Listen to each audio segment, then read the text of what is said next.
A few hours ago, I had the opportunity to sit down with the president. Here's part one. We'll show you the entire interview, part one of my interview with President Trump right after this historic meeting. Mr. President, great to see you. Thank you very much. Historic day. I think most people like me want to know what was going on in that room one-on-one.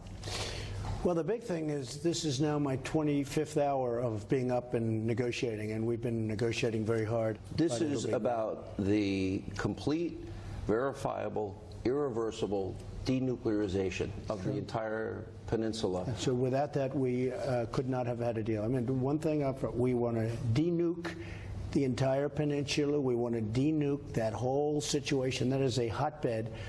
And you know what's been happening for years, and nobody did anything about it. And you have to. We have no choice. We had to. And the relationship was really good. It built. And I talked about early on in the relationship and the feeling. Well, we had a very good feel right from the beginning. And we were able to get something very important done. And actually some things happened after that was signed, Sean, where we're getting rid of certain missile research areas, certain missile testing sites. They're getting rid of a lot.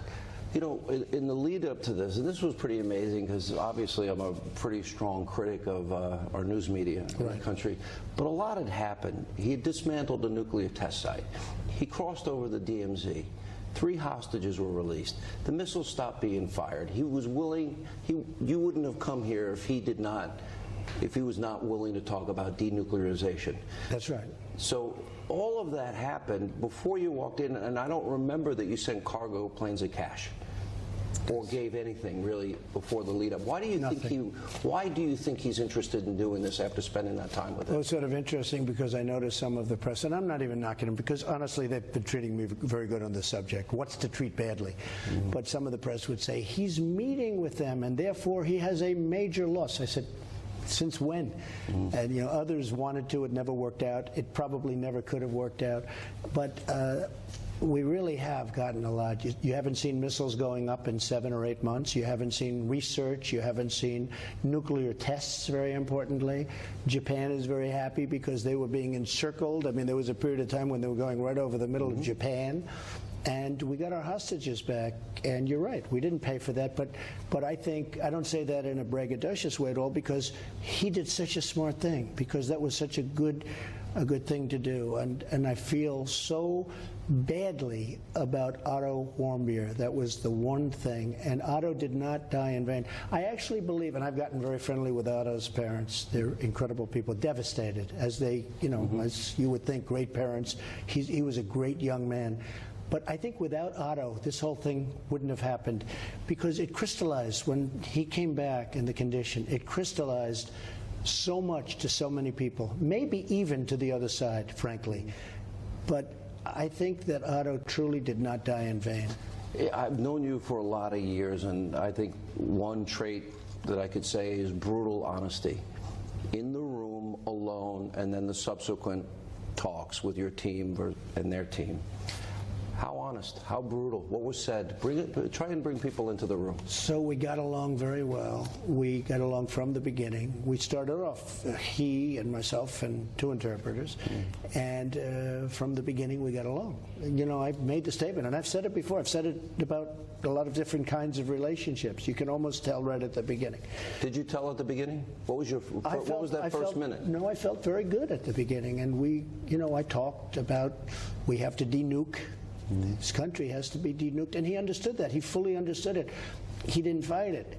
And we're doing some great things, and for his country, and South Korea is going to be involved very much in helping, and Japan is going to be involved, and President Xi of China has been, really terrific on the border. I think less so the last couple of months, unfortunately. Was that a big part? Because your meetings, when you met with the president of China, were scheduled, if I recall, for like 15 minutes. Didn't some go on for 4 hours? That's right. Well, we actually met at Mar-a-Lago. He wanted to be at Mar-a-Lago, and we had a 15-minute meeting scheduled when he comes. Then we were going to go into breakout rooms where we had many people waiting for us, and it ended up lasting 4 hours. The 15 minutes, President of China, great guy, it ended up lasting for 4 hours. We just got along, and we have gotten along. I mean, I want him to treat us better in trade. That's my only problem. You know, they've Is been it happening? killing us. Didn't they make concessions on intellectual property Well, they trade? want to do things. It's a tough thing. You know, they're doing so well. They've made so much progress against us for so many years. It's awfully tough for them to bring it back. And we'll see how that all works out. We're going to do something. Definitely, we're going to do something. You know, they offered us $80 billion in purchases of agricultural products, right. but it's just not enough for what we're talking about. It's $80 billion. What do you I want? never thought I'd turn down $80 billion, but we have to do something with intellectual property. We have to do something just generally on trade. Last year we lost $500 billion with China. We can't do that anymore. Live in Singapore as we continue now with part 2 of my interview with President Trump, where I asked him how his rhetoric with Kim Jong-un evolved and how important a role that rhetoric played. Take a look. Let's go to the beginning. There are a lot of people, critics, quickly saying, when you said Little Rocket Man or Fire and Fury, or, you know, when he said, oh, I've got a red button on my desk, he said, well, mine's bigger and it works better than yours. How did it evolve from that to this? Because he did say at the very beginning, we're going to basically start over, but that has been building behind the scenes. Well, I think without the rhetoric, we wouldn't have been here. I really believe that. You know, we did sanctions and all of the things that you would do, but I think without the rhetoric, you know, other administrations, I don't want to get specific on that, but they had a policy of silence. If they said something very bad, very threatening and horrible, just don't answer. That's not the answer. That's not what you have to do. So I think the rhetoric, I hated to do it. Sometimes I felt foolish doing it, but we had no choice. So strategically you were doing it? Well, yeah, I mean, and I think he gained respect. You know, he's a strong guy. Hey, people were saying, what's he like? He's got a very good personality. He's funny, and he's very, very smart. He's a great negotiator. And he's a very strategic kind of a guy. One of the points that I think surprised everybody, and I think every American should be very happy about this, is the Korean War, which has gone on for so long. But more importantly, there are still American remains there, and they will be repatriated. The remains are coming back, and we got that at the end. In fact, we have some things that you don't even have in the report. We put out the report. Anything you can tell us? What we signed. Yeah, missile sites that they use for the launching of missiles and missile research areas. That's going to be gone.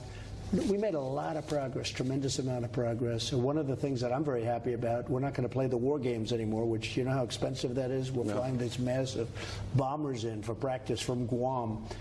I said, how far is Guam? 6.5 hours, sir. I said, that's a long way for a big bomber times, 20, and lots of other planes coming in. So we're not going to be doing the war games as long as we're negotiating in good faith.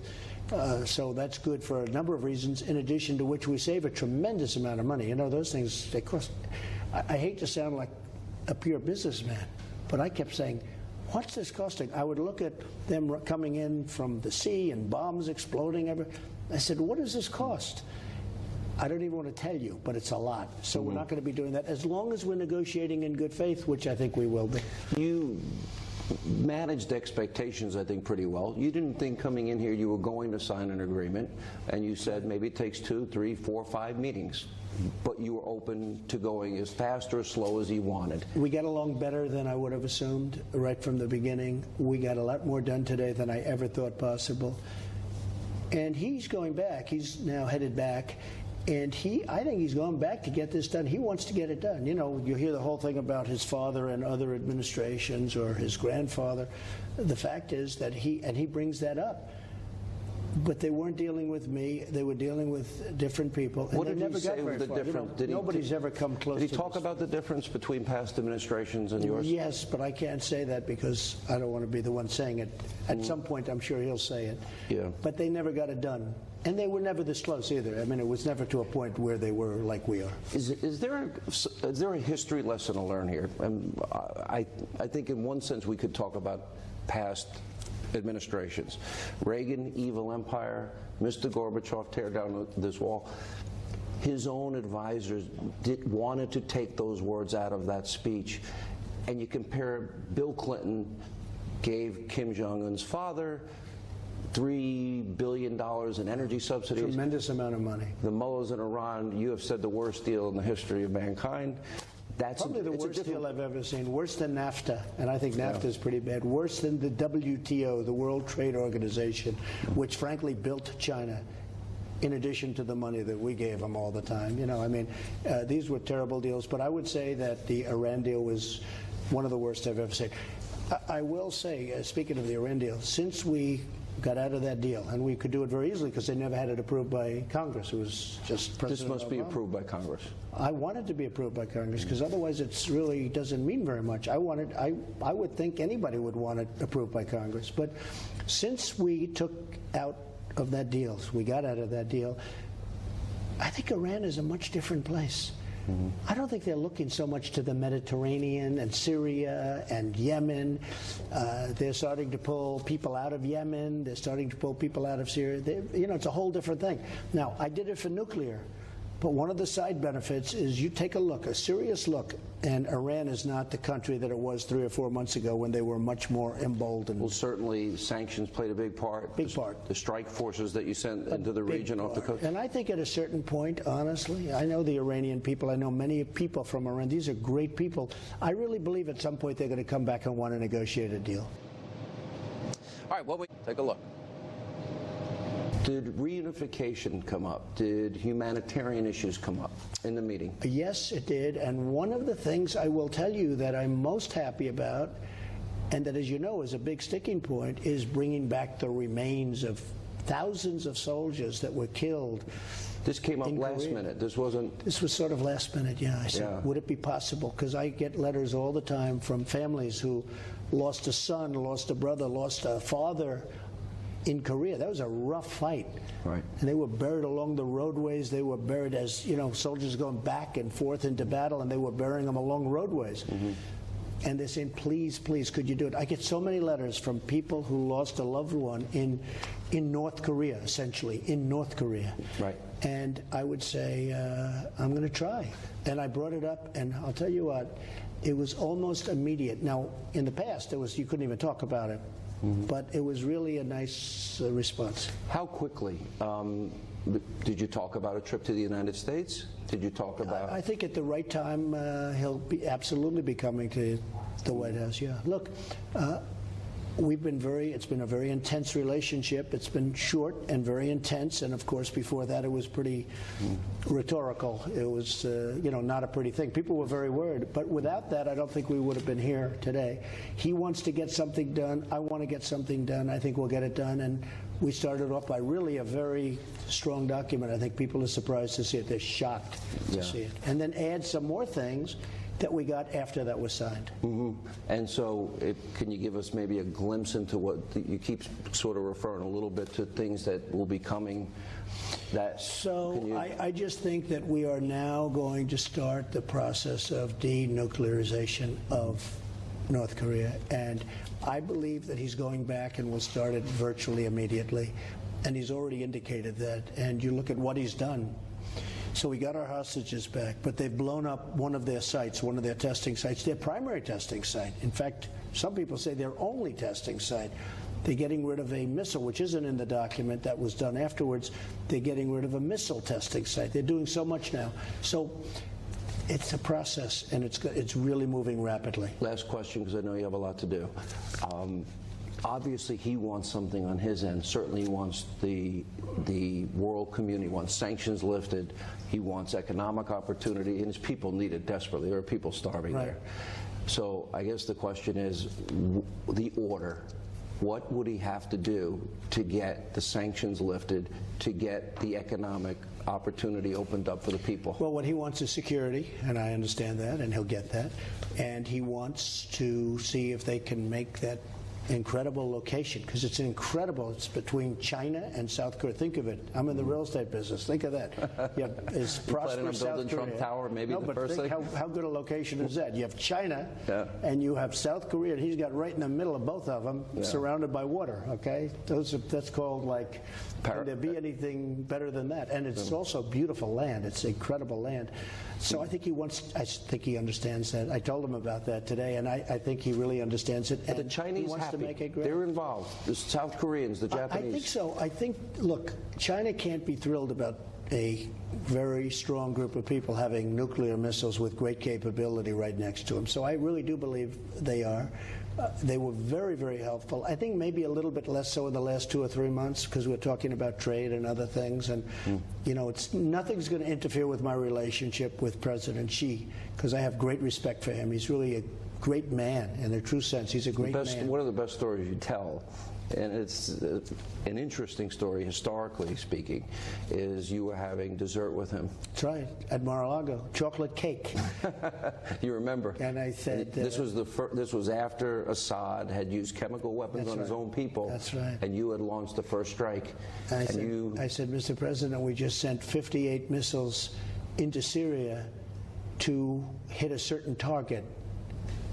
And he said, please say it again, with his interpreter. I said, we just sent 58 missiles in. By the way, to show you the technology, every single one of those missiles from 700 miles away in the ocean, ships in the ocean, every one, 58 missiles, 58 hits. It's incredible technology. What we have is so incredible, so lethal. Not that we want to do it, but so lethal.